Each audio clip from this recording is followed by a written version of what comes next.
కోట్ల పన్ను చెల్లించలేదని చర్య. ట్రిబ్యునల్లో అప్పీల్ చేసిన కాంగ్రెస్ పార్టీ ఖాతాలో 115 కోట్లు ఉంచాలి, ఆపై సొమ్మునే వాడాలని ట్రిబ్యునల్ ఆదేశం. విచారణ ఈ నెల 21వ తేదీకి వాయిదా. కరెంటు బిల్లులు కట్టేందుకు డబ్బులు లేవు, ప్రజల విరాళాలన్నీ స్తంభింపజేశారు. మాకెన్ ప్రజాస్వామ్యాన్ని కోర్టులే కాపాడాలి ఖర్గే. డబ్బులు పన్నులు కట్టాల్సినటువంటిది కట్టకుండా ఎగ్గొట్టి దానికి ప్రజలు కాపాడడం ఏంటి అర్థం కాల. 215 కోట్ల రూపాయల డబ్బులు ఉన్నాయంటే అది డబ్బులు లేనట్టు అవుతుంది ఆ పార్టీకి. దానికి పన్ను కట్టాల్సి ఉంటే బీజేపీ కట్టకపోతే కట్టలేదని చూపించండి. పోనీ ఎవడైనా సరే అక్కడ ఆదాయం వచ్చిన తర్వాత వచ్చిందని చూపించిన తర్వాత దానికి పన్ను కట్టాలి కదా. లేదా రాజకీయ పార్టీలకు ఎగ్జామ్షన్ అని మన కాంగ్రెస్ పార్టీ హయాంలోనే పెట్టుంటే పోయిండేది కదా, సరిపోయేది కదా. చట్టం తీసుకొచ్చి ఉంటే బేసిక్గా చేసింది తప్పు పన్ను ఎగ్గొట్టడం, దాన్ని అదేదో ప్రజాస్వామ్యం కోసం ఎగ్గొట్టామని చెప్పేటటువంటి ప్రయత్నం. చివరికి ట్రిబ్యునల్ తాత్కాలికంగా అయితే రిలాక్సేషన్ ఇచ్చింది. లేకపోతే సిపిఎస్ వర్సెస్ పోలీస్ అన్నటువంటి వార్తను కూడా ఇక్కడ ప్రధానంగా హైలైట్ చేశారు. లేకపోతే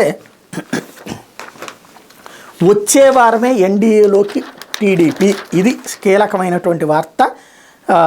తెలుగుదేశం పార్టీ వచ్చే వారమే ఎన్డీఏలో తిరిగి చేరనున్నట్టు విశ్వసనీయంగా తెలిసింది.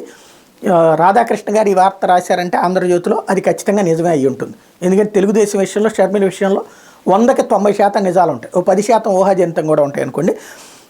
టీడీపీ అధినేత మాజీ ముఖ్యమంత్రి చంద్రబాబు, జనసేన అధ్యక్షుడు పవన్ కళ్యాణ్ ఈ నెల 19 కానీ 20 కానీ దేశ రాజధాని ఢిల్లీ వచ్చే అవకాశాలునే.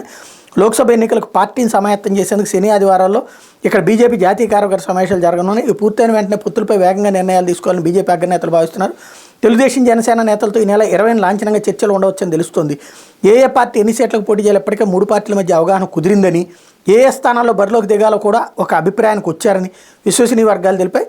అంటే చంద్రబాబు గారు చెప్పు ఉండాలి. కాగా ఎన్డీఏలో చేరే ఇతర పార్టీల అధినేతలందరికీ పిలిచి విస్తృత భేటీలో ఏర్పాటు చేయాలని కమలనాథులు భావిస్తున్నారు అన్నట్టు. అట్లాగే టీడీపీ ఎంపీ అభ్యర్థులపై ప్రతిష్టంభన అని ఇంకొక వార్త రాసుకొచ్చారు. బీజేపీతో పొత్తు తేలేక స్పష్టత. ఎందుకంటే దీన్ని బట్టి అర్థమవుతుంది ఏంటంటే ఎంపీ సీట్లు ఎక్కువగా బీజేపీ ఆశిస్తోంది, అందుకోసమనే తెలుగుదేశం పార్టీకి సంబంధించినటువంటి ఎంపీ సీట్లు ఖరారు చేయలేదన్నటువంటి విషయం కూడా ఇక్కడ స్పష్టమవుతుంది.